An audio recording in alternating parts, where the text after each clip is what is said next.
Hello, Anna Maria here. Happy National Quilting Month.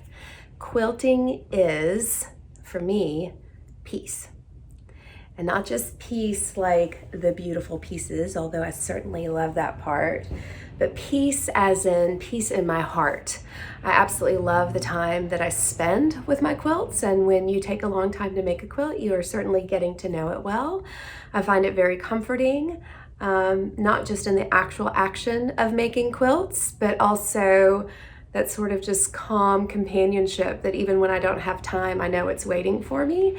So I'm really thinking about how grateful I am this month during National Quilting Month that I have quilting in my life.